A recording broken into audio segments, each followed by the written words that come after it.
The word was carved into the wood of a post. 7 letters. Capital letters cut cleanly, the way a person carves something they want to be found. There were no other messages.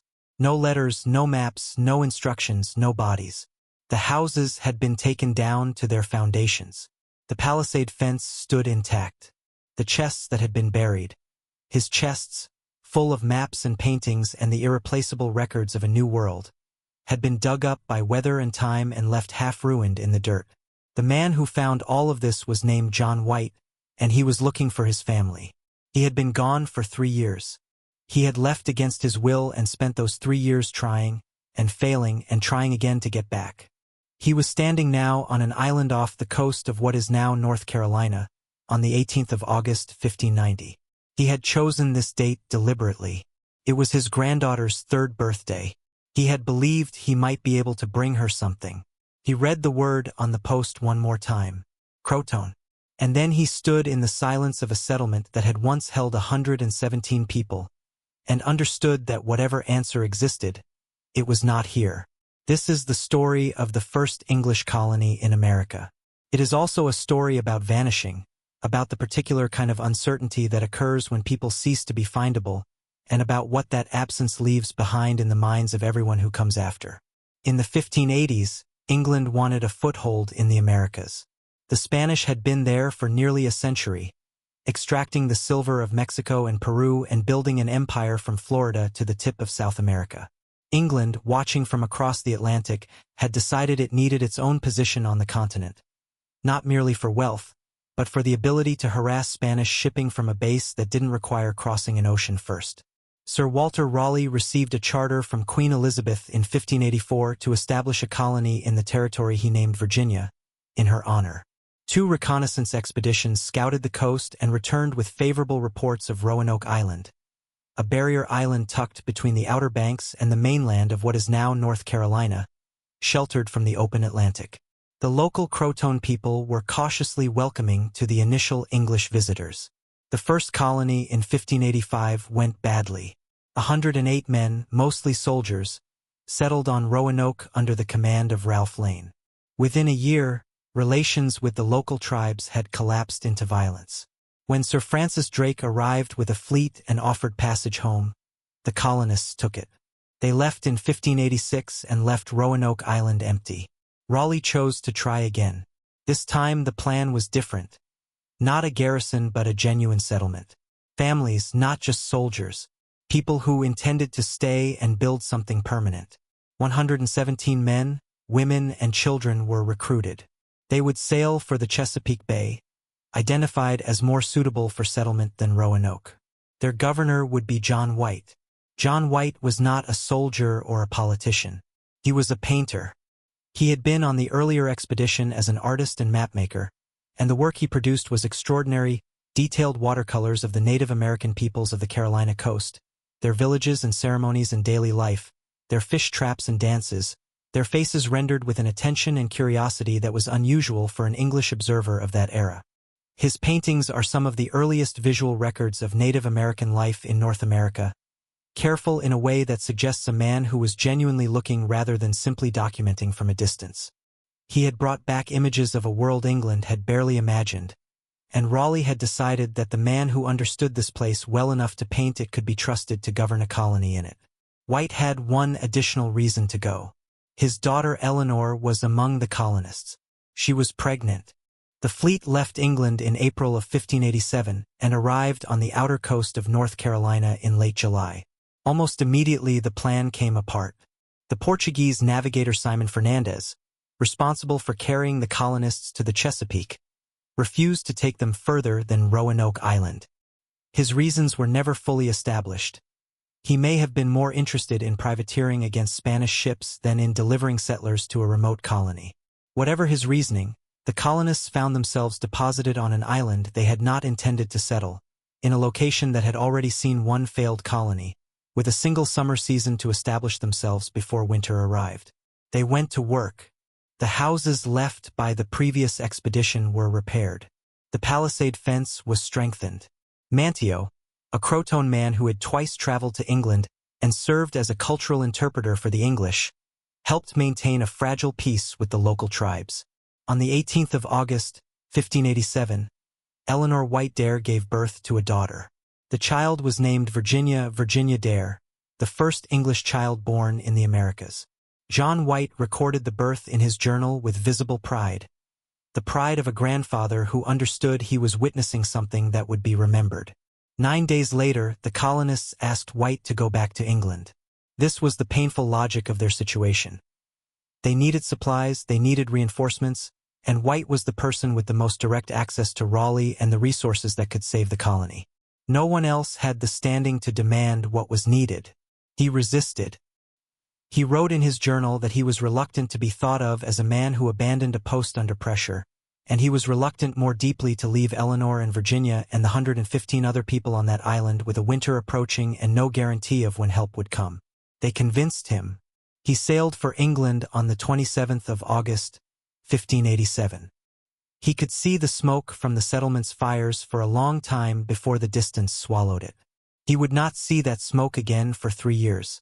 The delay that followed was not White's fault, and it destroyed him anyway.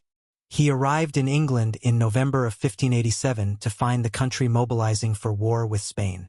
Queen Elizabeth issued an order in early 1588 prohibiting the departure of any vessel that might be needed for the defense of the realm. White scrambled for exceptions. He secured 2 small ships and loaded them with supplies. They were intercepted by French pirates, attacked, looted, their crews wounded. White himself was injured. They limped back to England. In August of 1588, the Spanish Armada sailed up the English Channel and was defeated by the English fleet in a battle that reshaped European power. The war continued. White could not sail. He petitioned. He wrote letters. He found investors willing to fund a relief expedition.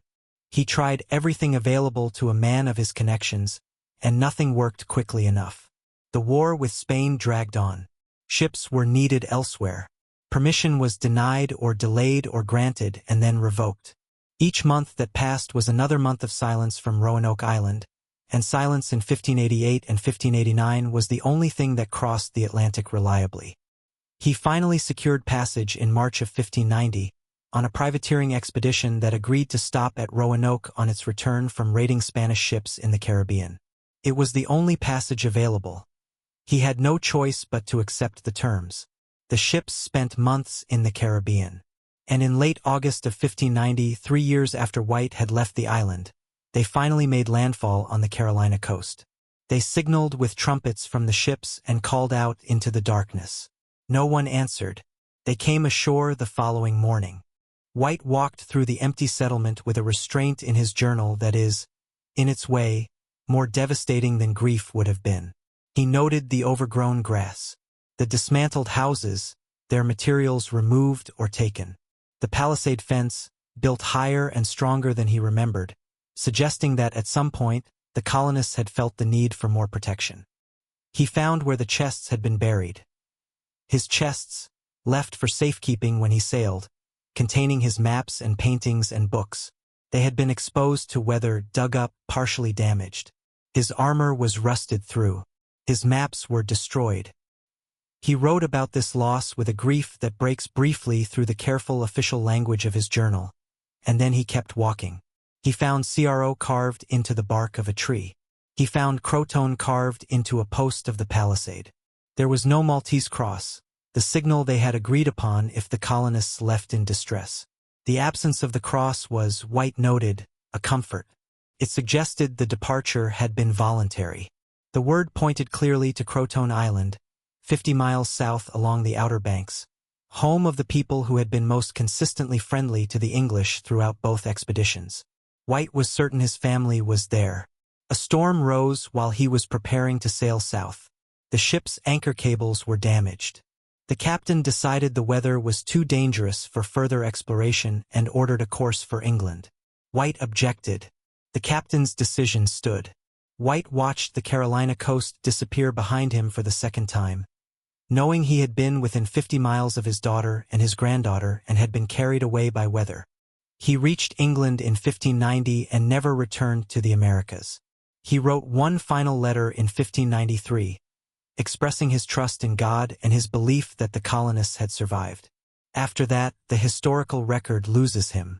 He disappears sometime in the early 1590s, the man who lost a colony and a family, gone into his own kind of silence. The question of what happened on Roanoke Island has never been definitively answered. What history offers instead are fragments, probabilities, and an absence that has lasted more than 4 centuries. The most favored explanation among current archaeologists is that the colonists did what the carved word suggested. They went to Croton Island and merged with the Croton people. The first colony foundation, which has spent years conducting archaeological excavations on what is now called Hatteras Island, has found English artifacts from the late 16th century in soil from the right period, a signet ring, fragments of European metalwork, a sword hilt consistent with the 1580s.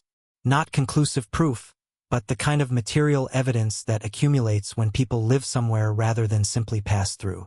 A 2012 analysis of one of White's original maps, held at the British Museum, revealed something hidden beneath a paper patch on the map. A symbol indicating a fort, positioned inland from the Roanoke area, in what is now Bertie County, North Carolina. The first colony foundation has since excavated that location and found European artifacts in the corresponding soil layers. The other major theory involves violence. Chief Powhatan of the Powhatan Confederacy reportedly told English colonists at Jamestown in the early 1600s that he had destroyed a settlement of people who had been living for many years near the Chesapeake, incorporating some into his confederacy and killing others. If the Roanoke colonists had eventually moved north as originally planned, they may have arrived in the wrong place at the wrong moment in a shifting political landscape. Powhatan's account exists only in second-hand English records, and no physical evidence of such a massacre has been found. But it cannot be dismissed. Virginia Dare grew up in American mythology long before anyone looked seriously for physical evidence. Across the 19th century, she became a figure of national significance. The first English child born in America, innocent and lost, a symbol used to carry cultural anxieties about who America was and what it meant to belong to this particular continent. Novels were written about her. Plays. An outdoor theatrical production about the lost colony has been performed every summer on Roanoke Island since 1937. Running for nearly 90 seasons, the story retold each summer for an audience that still wants, after all this time, to know what happened. What we can verify, stripped to its essentials, is this: 117 people arrived on Roanoke Island in 1587. They built a settlement. A child was born there. A governor sailed for supplies and could not return for 3 years. He came back and found the settlement empty, 2 carved inscriptions, and no sign of violence. They were not found by White. They do not appear in Spanish records as captives. They did not return to England. They are not named in any Native American oral history that has been conclusively identified. They are absent the way a word disappears when the page it was written on burns. The first American mystery has no resolution. What it has instead is a question that every absence eventually becomes: what do we do with what we cannot know? The colonists on Roanoke Island were people who had committed themselves to a place at the edge of the known world, far from anyone who could reach them, in a landscape they were still learning, among peoples whose languages they were only beginning to understand. They had done this for reasons that ranged from genuine adventurousness to economic desperation to the simple fact that passage was offered and they had taken it. They had built houses and planted gardens and celebrated a birth and waited for a governor who was taking longer to return than anyone had prepared for. At some point, they made a decision. The decision left one word behind.